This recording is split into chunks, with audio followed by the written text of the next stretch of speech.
What's up folks, welcome to Wasted Space, and with all the hype around Space Engineers and the MP update, I thought it was about time I did some videos talking about how to host your own server. Or specifically, how to host your own dedicated servers. Now there's enough stuff here that this is going to come across a few videos. We'll start a bit basic and then sort of expand as we go forwards. And before we go any further, let's be clear, if you just have your local rig and you want to host a server on that, the easiest way to do it and the best way to do it is still to go through the game itself. There is no benefit to dedicated hosting unless you happen to have, and are fortunate enough to have, a spare machine lying around that's not doing anything, for example. One that you can use while you're gaming to host the dedicated for you and take some of that load off. The other thing, of course, you're going to need is a pretty decent internet connection, because it's no good trying to do this on a 56k modem. That's going to get you nowhere. However, if you tick those two boxes, let's talk about how we can use Torch, which is a very cool program made by some guys from the Space Engineers community, very dedicated folks that have been supporting it for a long time, to basically install and handle a lot of the Space Engineers dedicated server stuff for you. Now, the dedicated client the Space Engineers itself offers is pretty decent these days. A lot of the stuff in it has actually come from Torch, but I would still recommend using Torch for a bunch of reasons that we'll talk about while we're going through the installation. So, kick off, we're going to go to torchapi.net, and on the left hand side you'll find the download page, and we're just going to click on Torch, and once it's loaded up, download the latest Torch version at the bottom there. Find yourself a suitable folder, so I'm going to make myself a new one on my games drive called Torch, and I'm going to whack it in there. Nice and simple so far. You can see I've already tried to record this once before. We're going to open that folder up, and we're going to use... You guys probably have something better than the built-in Windows one, but I'll use the built-in Windows one just for thoroughness sake. So if we're going to use this piece of rubbish, delete that bit before you extract it, click extract, and this will chunk all of the stuff that we need for basically running the dedicated server into the folder for us. Before we go any further, I've got to mention, Torch may well, when you click the download button, pop up with something in your browser. Chrome certainly did when I first downloaded it, saying, basically, not very many people have downloaded this. Careful. And don't get freaked out by that message. That's all it's actually saying. It's just Windows likes to put big red X's all over the place, and it's about to do another one when I launch the Torch server. It's going to go, oh my god, Windows protected your PC. Did it? Let's have a look. Prevented an unrecognized app, so you just didn't know what it was, basically. Windows 10 and its overprotectiveness. This is fine, guys. Anyway, we're going to double click on that and ignore Windows paranoia, and what it's going to do is handle a lot of busy work for us. So you can see at the top here, it's actually talking about Steam CMD. This is something you would have had to download separately. It's a way of interacting with Steam without the Steam client. And what it is a console client. So you'll download it and everything will be done by command line. And Torch is basically doing that command line stuff for you. It's logging into the Steam public servers anonymously, and then it's downloading Space Engineers for us. So this is it downloading the dedicated client for Space Engineers. And of course, depending on your connection, this may take a while. This one's actually taking quite a long time today. So I guess we will skip forward. And through the magic of time travel, or maybe editing, we've got it downloaded. Look, and when you've downloaded it, it will relaunch itself to this, which is basically your Torch server client. This is what you're going to be interacting with Torch through 90% of the time. But we got a couple of things it's popped up to tell us about. Firstly, we don't have a world, so we're going to sort that out in 1 second. One thing that Torch can't do for you is build a world for the server. Thankfully, Space Engineers will do that quite happily. It'll also tell us here that the plugin manager isn't currently doing any auto-updating stuff. In fact, the whole program won't auto-update. They're working on that. There's a bunch of changes coming up in the near future.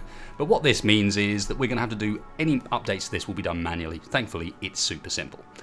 However, we are done with this window for the time being, so I'm actually going to close that. And you guys would launch up Space Engineers and go and make yourself... In fact, I'll just go and do it. I was going to do the whole, here's one I made earlier thing, but... I might as well show you because there's a couple of bits in here that end up being relevant for a bit later. Okay, new game. Doesn't matter, this is... You guys know how to set up a new game in Space Engineers, for God's sake. I don't need to tell you how to do that. We're going to make a star system. We're going to give it a name. Omco. Not actually Omco. Yeah, survival mode. We're going to put it to public. Set max players to 16 because I figure that's probably why you're wanting the dedicated host, so you can go somewhere nice and high. And in advanced, I'm going to say block limits. You can do minimal adjustments here. You've got this blocks per player and so on.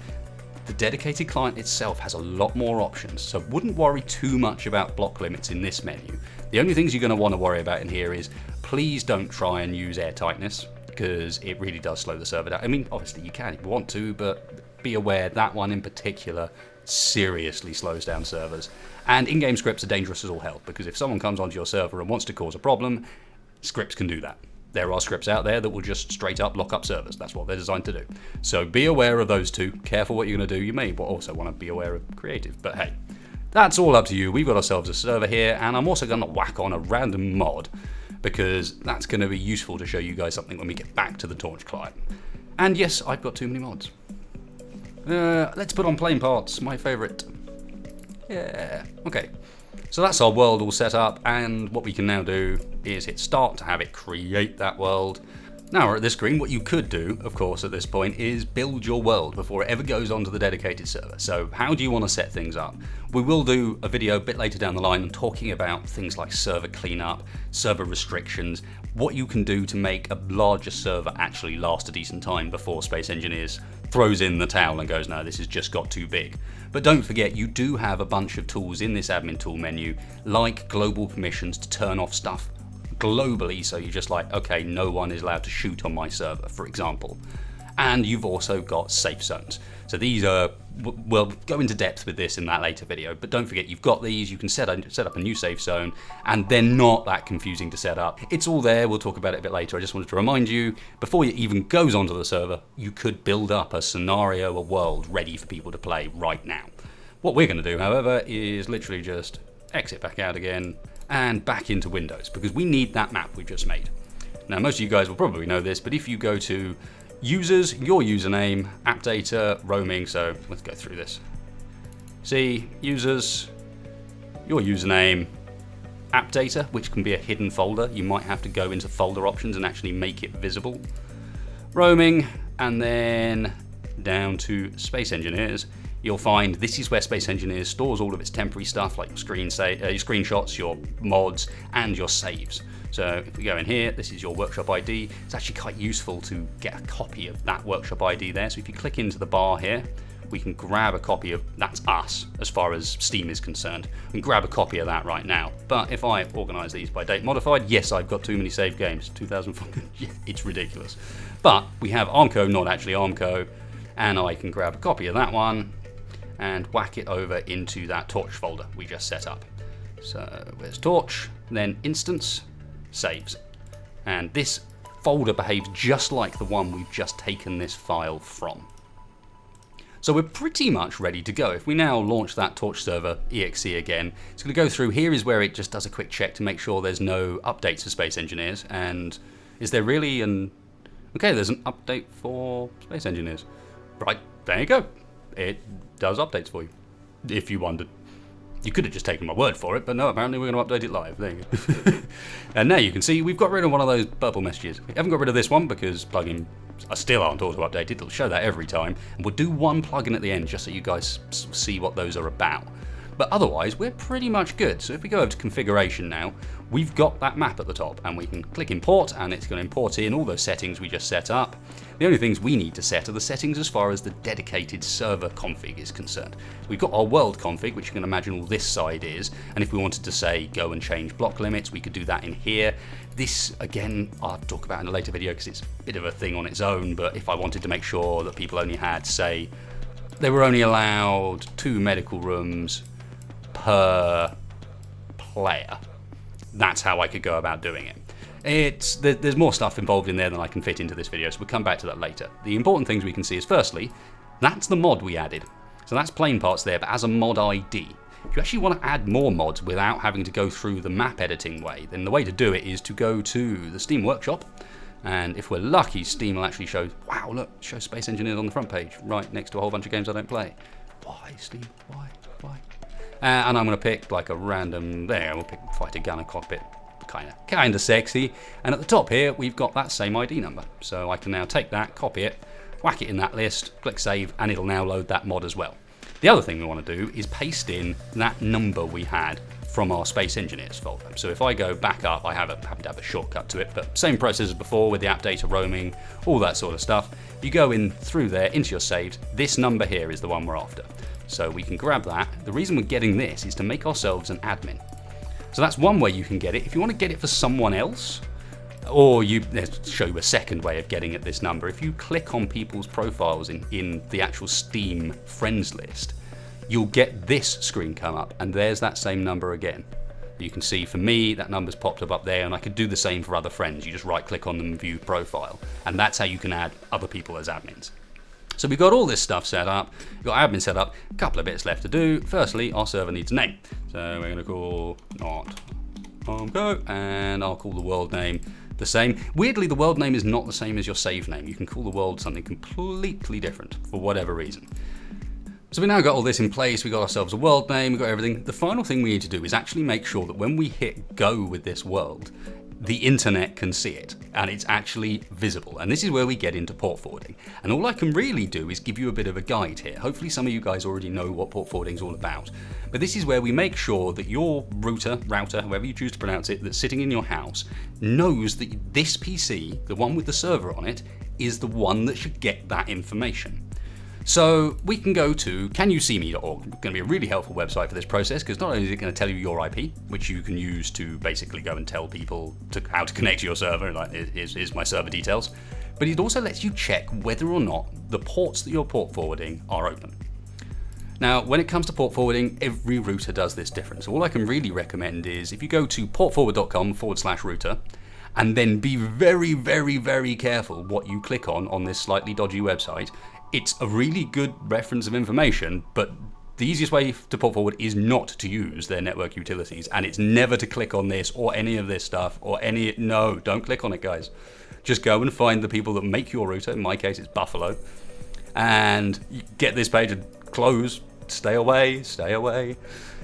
When you get to this spot, you can find guides for your specific router. So in my case, this is, I don't think it's literally mine, but it's very close to, and you can see here, literally giving me screenshots of what I'm likely to find. And on my end, sure enough, that's exactly what it looks like.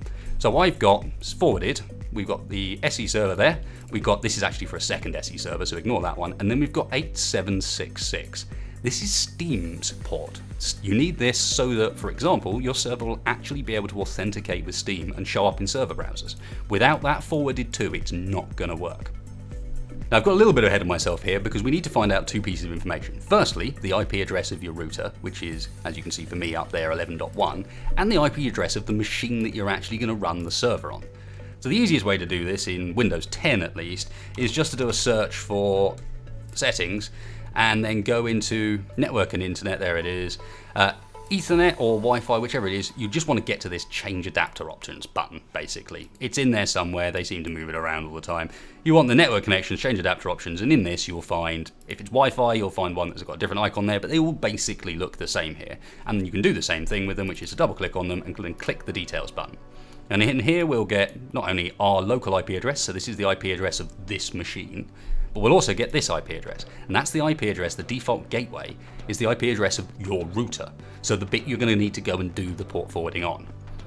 So between the two of those, obviously you can take your local IP address, and when you get there you can put that in to help with the port forwarding, save everything, enable everything, and everything should be ready. And when you go back to canyouseme.org here, you should be able to type in those two numbers and they'll be visible to the internet. Now unfortunately, this is a bit I can't personally demonstrate. I rent a remote dedicated box for a reason, and that's because my ISP uses something called CGNAT, which means that it's impossible for me to be able to host. Even with the correct port forwarding, this is the results I get. But for you guys, you should see this page all work and be up and running. So there's two things we might want to do with this server before actually sending it live. Everything's pretty much good to go now, but firstly, we don't have much in the way of security. Now you can do this just by banning people, of course. You can do this by using the Steam group system and grab a group ID just like we grabbed mod IDs and our player ID and put it in there, and only people from that Steam group will be able to join. But these days we can also set a password. Unfortunately, it's not fully integrated into the Torch UI yet, so the easiest way to do this so far is if we go back to that Torch folder we made, there's actually the Space Engineers official dedicated client in here too. So under dedicated server 64, you'll find Space Engineers dedicated.exe. You double click that, run it, and ignore all this, and please run as Matt. Ignore all that stuff. Just click continue to server configuration, because we only need one thing from in here. You may not have any worlds, so I've got a whole bunch of worlds from where I've been doing stuff previously, but if you need to, you can just click new game, it'll create new one. The only bit we want is this box. And for you guys, it'll look like that, and we can just put in a very, very secure password, like say, password, hit save, and that's going to generate a salt and a hash. So these are essentially hashing to disguise what the real password is. And if we click that edit button, so I've got a bit ahead of myself there, if you click edit down the bottom having saved, it will open up a Space Engineers dedicated file, and right down the bottom you will find two lines, server password hash, server password salt. Copy those two, close this whole thing down because we don't need it anymore, go back to your Torch instance folder, and you will find a Space Engineers dedicated, just like the one we were editing just now. This one you can open with Notepad, don't need any special tools, and right down the bottom we will find we've got a server password salt, but no hash to go with it. So if we get this and overwrite that line with the two we just took, click save, our server is now passworded. So we've now got that really super secure password of password running on this server. The other thing we might want to do is have the server be able to remotely restart itself every few hours. 4 hours is the recommended, by the way, for a Space Engineers server. If you're going to run it long term, restart every 4 hours. And for that, we want to grab one of the plugins. So we've got these 3 plugins. I'm going to talk about Concealment and the Profiler in a separate video because they get more complex. The one we want for now is the Essentials file. Nice and straightforward. Get this, click the download latest version like we did with Torch. And all we need to do to make this work is put it in the right folder, which is really nice. So this is our Torch, it's automatically opened up the same location. Open up plugins, just save it there. All you got to do with that, once that's saved, go down to Torch. We'll probably have to reload this because we didn't have the plugins loaded when we had it, so I'll shut that down and bring the Torch server back up again. It's going to do its update checks, blah, blah, blah, blah, blah, and it's going to pick up the fact that we're now running the Essentials plugin. And the Essentials plugin is really cool because now under plugins, we've got this here, Essentials, and in here we can do things like set ourselves a message of the day, set ourselves backpack limits, set ourselves URLs for message of the days, and set ourselves auto commands. As you can see though, can't do any of these things until the server's running, so it's about time we did that thing and hit start. And after a short while, you will have a lot of spam and this, keen, game ready. You'll also notice that there's a bunch of commands here. Those are all to do with Torch and they're super useful, but I'll show you how to get at those in game. So everything's up and running. More importantly, if we go to plugin screen, you can see we can now add these commands. We can write ourselves a message of the day, put what I want. No loitering.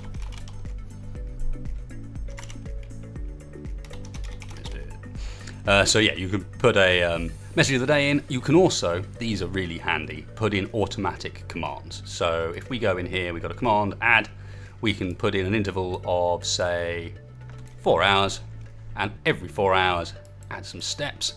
You're going to command exclamation mark restart 600.